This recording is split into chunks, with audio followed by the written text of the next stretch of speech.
You have talked a lot about security guarantees, and now we've seen your proposals. You also say you have no intention of invading Ukraine. So will you guarantee unconditionally that you will not invade Ukraine or any other sovereign country, or does that depend on how negotiations go? And another question, what is it, do you think, that the West does not understand about Russia or about your intentions? Thank you.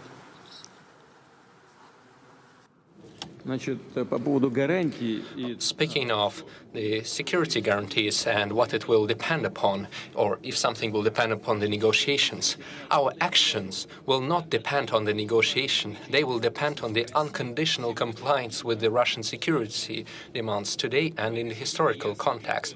In this sense, we have made it clear that any further NATO movement to the east is unacceptable. There is nothing unclear about this. We are not deploying our missiles over at the borders of the US. No.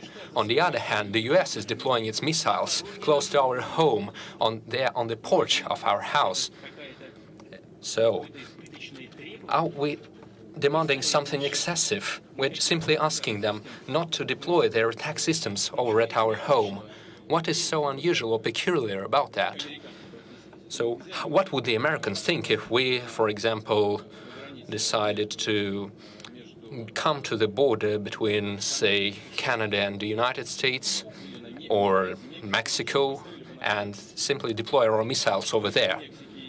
Well, did Mexico and the US never have any territorial disputes? What about California? What about Texas?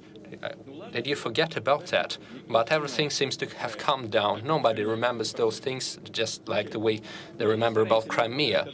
We try not to remember the situation in Ukraine. Who created that? Who started the crisis? Was that Lenin? Yes, when he declared the Soviet Union in 1922 and then the Constitution of 1924 following his death, was following the principles of Lenin. This is a matter of security, not just history. This is about security. It is not the negotiations that matter. It is the outcome, the result. I've reiterated this many times, and you're well aware that we said not an inch to the east. That was the NATO guarantee in 1990. So what became of that? They fooled us. We've seen 5 waves of NATO expansion. Now they're in Romania and in Poland, and they're deploying the relevant attack systems over there. That's what we're talking about. You should finally understand, we're not threatening anyone. We did not come to the US borders or to the UK borders. No.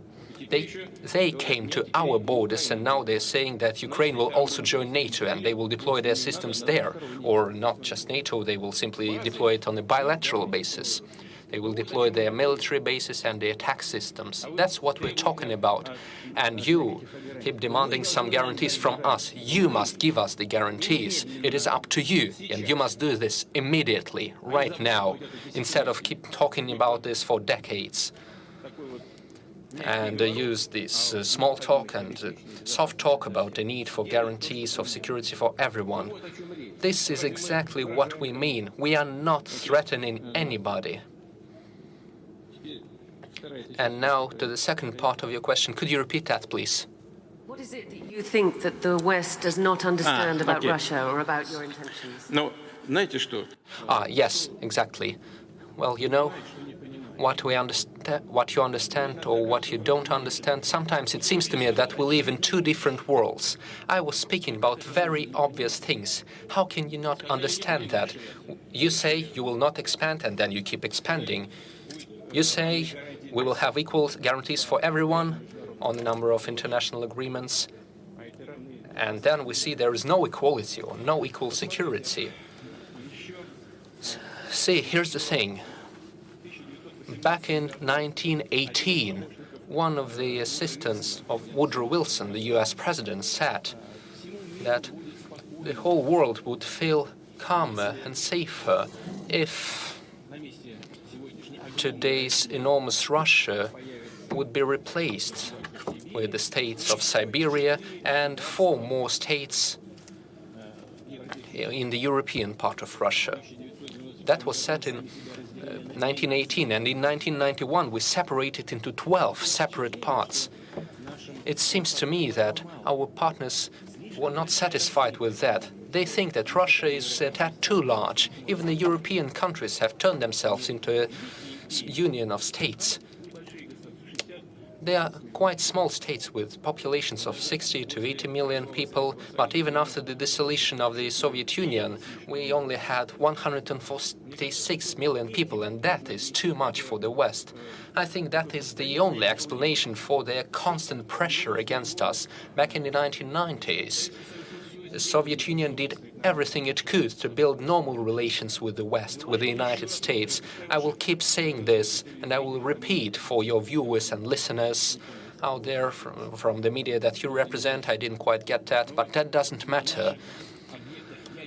Our nuclear sites, our military nuclear sites, had experts from the US intelligence authorities. They were going there. That was their job, to visit the Russian military nuclear sites. They spent their whole days over there.